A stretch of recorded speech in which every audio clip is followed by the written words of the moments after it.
Assalamualaikum warahmatullahi wabarakatuh. Waalaikumsalam warahmatullahi wabarakatuh. Subhanallah, alhamdulillah, la ilaha illallah, wallahu akbar. Allahumma salli wa sallim ala Rasulillah sallallahu alaihi wasallam. Assalamualaikum ya Rasulullah warahmatullahi wabarakatuh, wa ala alihi wa ashabihi wa man tabi'ahu bi ihsan ila yaumiddin. Pemirsa Cahaya Hati yang insyaallah diberkahi oleh Allah, semua guru-guru yang arifin cintai karena Allah Jalla Jalaluhu. Kembali kita dihimpun oleh Allah dalam majelis Cahaya Hati, dan kali ini kita akan membahas apa, Ustaz Lukman? Benteng iman. Silahkan akhirnya. Assalamualaikum warahmatullahi wabarakatuh. Waalaikumsalam warahmatullahi wabarakatuh. Pemirsa Cahaya Hati yang dirahmati dan diberkahi Allah, khusus yang kita hormati guru kita bersama Al-Mukarram Ustaz Muhammad Arifin Ilham serta para asatidz. Puji syukur kita panjatkan kehadirat Allah, salawat dan salam semoga selalu dan selamanya tercurah keharibaan baginda Nabi Muhammad sallallahu alaihi wasallam, serta keluarganya, sahabatnya, serta pengikutnya yang setia dan istiqamah terhadap ajaran dan sunnahnya sampai yaumil qiyamah.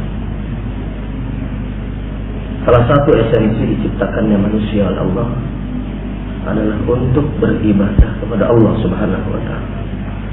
Wa ma khalaqtul jinna wal insa illa liya'budun. Dan tidak aku ciptakan jin dan manusia kecuali untuk beribadah kepada Allah Subhanahu wa taala.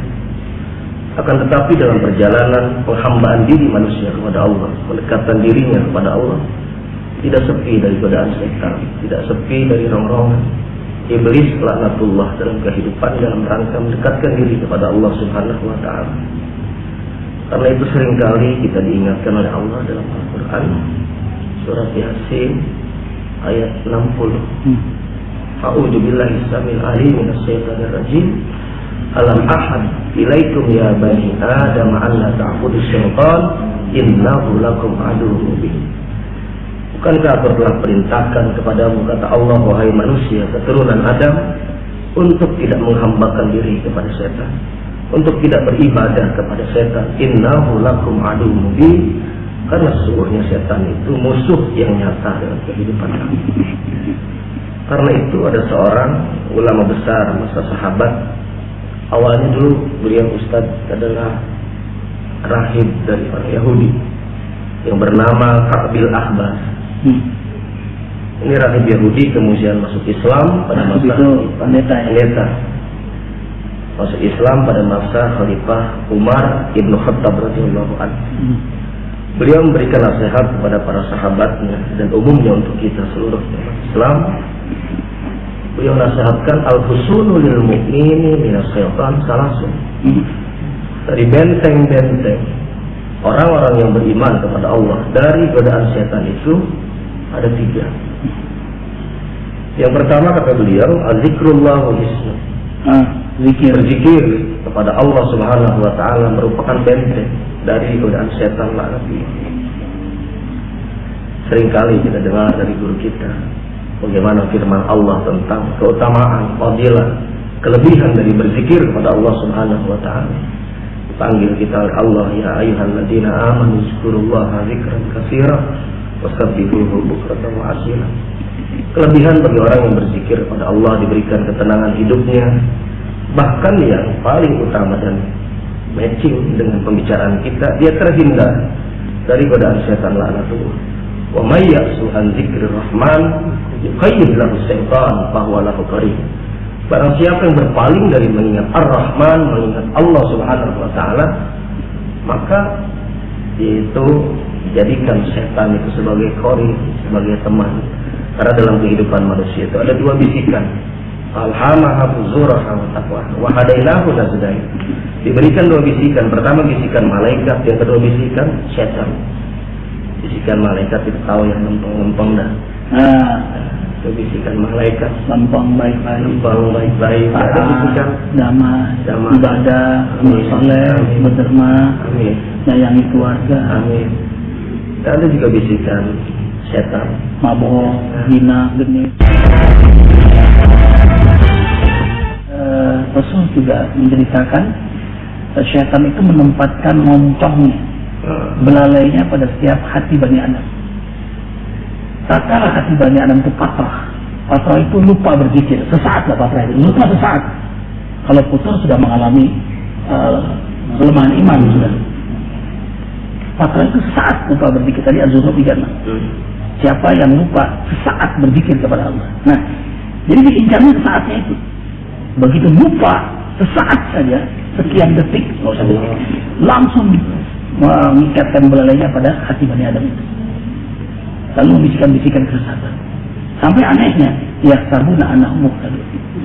Orang yang dikuasai setan ini berselero, kata orang Padang, kan orang dari Padang ini, selero maksiat, sampai dia berkata, apa? Kami dalam hidayah Allah. Hebat kan bidikannya. Tapi bila hati itu ingat Allah, zikrullah, maka setan menarik belalai, nggak kuat. Karena itu hati selalu dijaga dengan zikir. Maka benarlah tadi bentengnya iman kita itu, bentengnya hati kita itu terjaga, tidak kuat dia. Nah, setan ketika dalam azan dalam hadis tadi kan, lari berdiri-diri. Kalau dia bertahan dia akan sampai pipis kan. Nah, kemudian kalau azan balik lagi, masuk ke sungai-sungai dia. Ketika dalam azan, selesai azan dia balik lagi. Nah, kerjaan dia sebelum azan bisik-bisikin orang supaya banyak kesibukan atau ada yang asik lah. Memang aneh. Nah, coba pemirsa cari hati. Ada orang yang sebelum azan itu tiba-tiba jadi sibuk, padahal tadinya nggak ada kesibukan. Dia akan diprovokasi oleh setan, dia ingin sibuk. Nah, belum mendengar azan dia berkeluh, ya azan nggak suka. Karena dia sudah asik dengan kerjaan dia, dengan hobinya dia. Selesai azan, setan bisikin lagi. Ketika orang yang pengen sholat, ba'dil tusalli, nanti saja, kamu juga sholat lagi, masih ada waktu kok. Indakal awqat, kamu masih punya waktu. Makanya orang ada lagi kesenangan mengulur waktu sholat. Lucunya, dia melihat jam sholat, oh masih setengah 1, oh masih jam 1. Begitu setengah 3, dia nanya, asal jam berapa? Bukan untuk sholat asar tuh.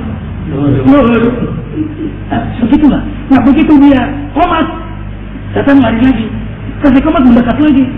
Begitu dia takbir, setan tutup telinga. Selesai takbir, dia masuk lagi. Dia incar. Kapan kita pasrah lupa dalam sholat kita? Makanya ketika kita sholat lupa, atau ketika baca Al-Fatihah atau surah dalam rakaat pertama itu lupa, maka setan masukkan bisikan hatta yang sakam rakatanak, sampai orang itu lupa berapa rakaat dia. Makanya sering terjadi ya, ini 2 atau 3 nih. Ini udah pakai tahiyat atau belum? Subhan, bahkan dia lain, tadi udah sholat belum gitu ya? Padahal udah sholat. Nggak merasanya sholat. Terus luar biasa setan. Terus kemudian orang-orang yang berzikir pada Allah juga, kalau beliau sudah merasakan nikmatnya dalam berzikir, maka dia pun akan merasakan pahitnya untuk tidak berzikir. Jadi ada juga ini satu ungkapan, udah enak kali pahit juga. Satu ungkapan dari Ibnu Hajar Al-Asqalani dalam kitabnya Nasaihul Ibad. Beliau menasihatkan, "Lau dzuktum halawatil waslah, la arabtum mararatul qati'ah." Jadi jika kalian merasakan manis dan lezatnya tatkala berzikir kepada Allah, pasti kamu akan merasakan pahitnya tatkala tidak berzikir kepada Allah. Jadi itu beliau utarakan seperti itu, dan satu keuntungan juga. Sama ini kita merasakan nikah ini. Iya. Ada nyesel. Aduh, nyesel karena baru sekali ya. Karena sudah merasakan lezat, dan orang sudah merasakan lezat zikir sudah mau misah lagi. Wazkur rabbaka wa la tufarriqu fa inna dzikraka sultan fil qur'an. Teruslah kau berzikir, jangan patah, jangan putus, karena zikirmu akan menjadi sultan, raja yang menaklukkan hatimu untuk taat kepada Allah. Jadi tunduk nafsu kita ini. Kenapa? Karena banyak kita berzikir. Subhanallah. Dan satu keuntungan lagi, Ustaz, jadi ada Rasulullah SAW sabdakan dalam dunia yang diriwayatkan oleh Imam Muslim, "I'malu fa kullu muyassarun lima khuliqa." Beramallah kalian karena amal kalian itulah yang akan menghantarkan kalian nanti untuk dimasukkan ke dalam surga atau dimasukkan ke dalam neraka, atau husnul khatimah atau su'ul khatimah. Nah, jadi dengan terbiasa berzikir, insya Allah tatkala dipanggil menghadap Allah menghembuskan nafas yang terakhir, dia mampu melafazkan zikir kepada Allah. Dan kalau memang dibiasakan sudah selalu berzikir. Malu fakul muyassarun lima khuliqah. Dulu ada cerita lucu begini.